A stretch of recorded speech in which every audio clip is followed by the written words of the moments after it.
రాష్ట్ర చరిత్రలో ఇదే దారుణమైన బడ్జెట్ అని వైఎస్ఆర్సీపీ నేత మాజీ మంత్రి గుడివాడ అమర్నాథ్ మండిపడ్డారు.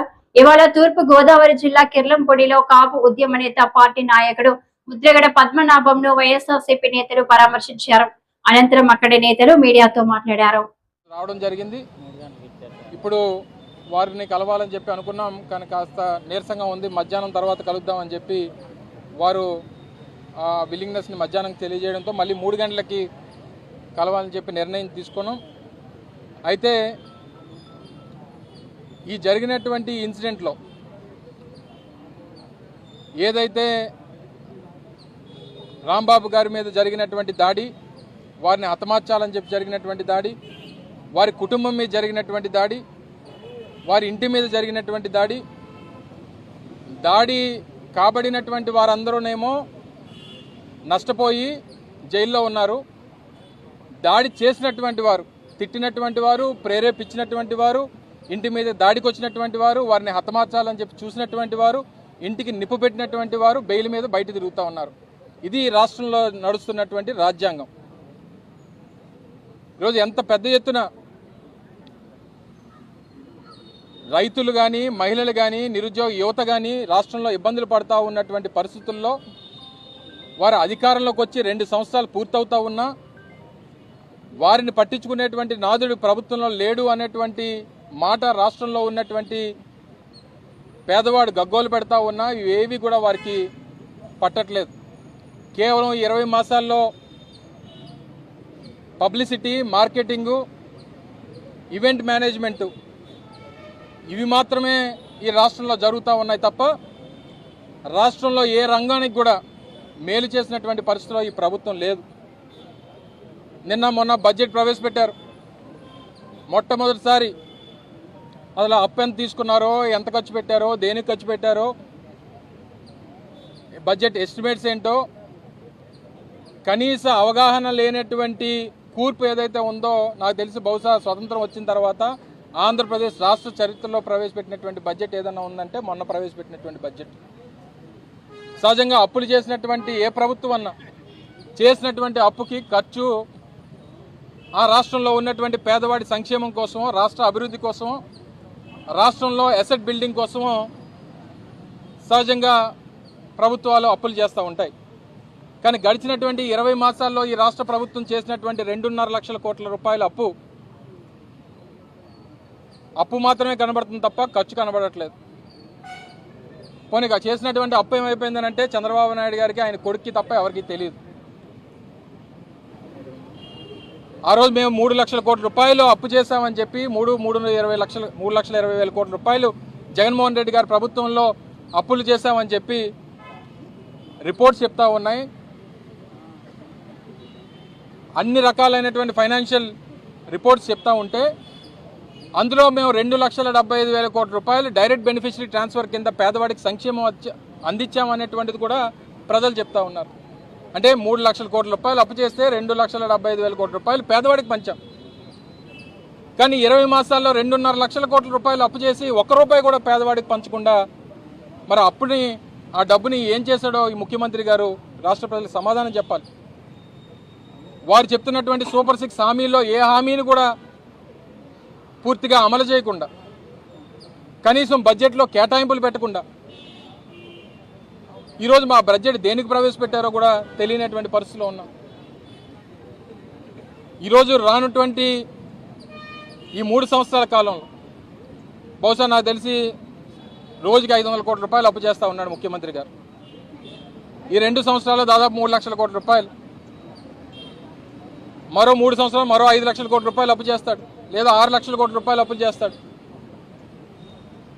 చివరికి రేపు అధికారం దిగిపోయేటువంటి సమయానికి ఆ అప్పులు కుప్పంతా తీసుకుని వచ్చి రేపు మా ప్రభుత్వం మీద పెట్టి వెళ్ళిపోతాడు. ఆయనకేమి పేదవాడికి పంచింది లేదు. వ్యవసాయ రంగం ఇబ్బంది పడుతూ ఉంది, వైద్య రంగం ఇబ్బంది పడుతూ ఉంది,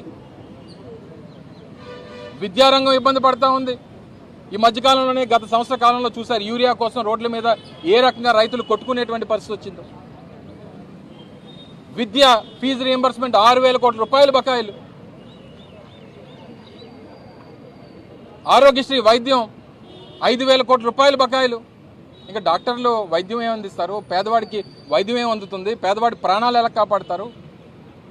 ప్రధానమైనటువంటి రంగాలు వ్యవసాయం, విద్య, వైద్యం దేనికి కూడా సరైనటువంటి కేటాయింపులు లేకపోతే, ఇక సంక్షేమం కోసం ₹1 కేటాయించకపోతే, మహిళలకి 1500 రూపాయలు నెల నెలా ఇస్తానని చెప్పినటువంటి మాట గాల్లో కలిసిపోతే, నిరుద్యోగ యువతకి నెలకు 3000 రూపాయలు నిరుద్యోగ భృతి ఇస్తానని చెప్పి ఆ భృతిని అలా ఎక్కడా కనబడకుండా చేసేస్తే, సంవత్సరానికి 3 సిలిండర్లు అన్నారు, అన్నదాత సుఖీభావ కింద సంవత్సరానికి 20,000 రూపాయలు రైతుకి పెట్టుబడి సాయం అన్నారు. ఏది ఒక్కటి చేస్తే చెప్పండి. ఆ మహిళలు అడిగితేనేమో ఏదో P4 అన్నాడు ఆయన. ఏది ఆ P4 ఎక్కడుంది? ఆ P4 అంటే అసలు చంద్రబాబు నాయుడు గారికి తెలుసా అసలు P4 అంటే ఏంటో?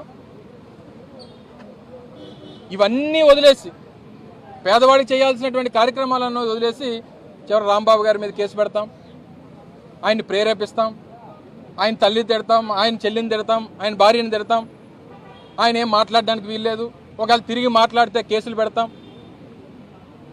అంత పెద్ద ఎత్తున రెచ్చగొట్టి కర్రలు పట్టుకొని వచ్చి లాఠీలు, రాళ్ళు పట్టుకొని వచ్చి ఆయన మీద దాడి చేయాలని చెప్పి చూసి ఆయన్ని బూతులు తిడుతూ ఆయన్ని ప్రేరేపిస్తే, తిరిగి ఒక మాట అంటే మళ్ళీ తిరిగి ఆయన వచ్చి నేను ఈ స్థాయిలో ఉన్నటువంటి వ్యక్తిని పొరపాటున కూడా ఆ మాట అనకుండా ఉండాల్సిందని చెప్పి రిగ్రెట్ అయిన తర్వాత కూడా మీరు దాడి చేస్తే తిరిగి మళ్ళీ జైలు ఆయనకి, దాడి చేసిన వాళ్ళకి బెయిలును.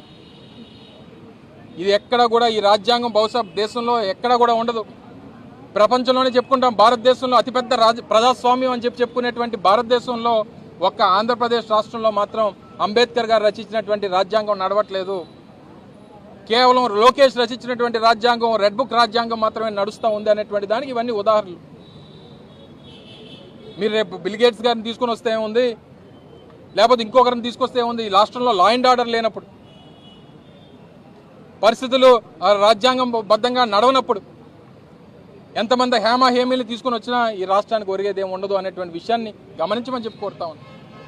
దయచేసి ఇవన్నీ గుర్తుపెట్టుకొని ఇప్పటికన్నా మీ పద్ధతి మార్చుకోండి, మీ పరిపాలన తీరు మార్చుకోండి, మీ తాలూకా ఆలోచన విధానాన్ని మార్చుకోండి, మీ తాలూకా కక్ష సాధింపు విధానాన్ని మార్చుకోండి. పరిపాలన మీద దృష్టి పెట్టండి, పేదలకు ఇస్తాననేటువంటి సంక్షేమం మీద దృష్టి పెట్టండి. అంతే తప్ప ఇలా దాడులు చేయడం, కొట్టడం, పెట్రోల్ బాంబులు విసరడం, ఇవన్నీ చేసి ఇదేదో రాజకీయంగా మనం ఏదో లబ్ధి పొందడం అనుకుంటే మీ అమాయకత్వం.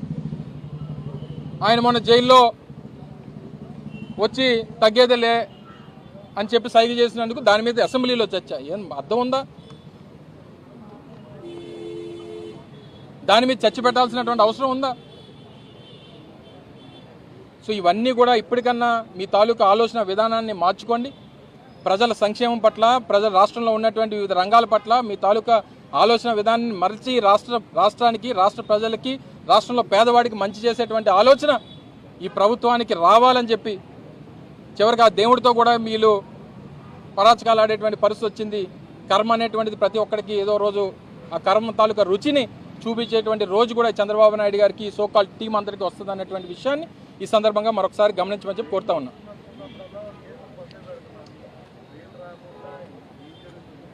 ఏం జరుగుతుంది? జైల్లో పెట్టాలని ఆయన తపన.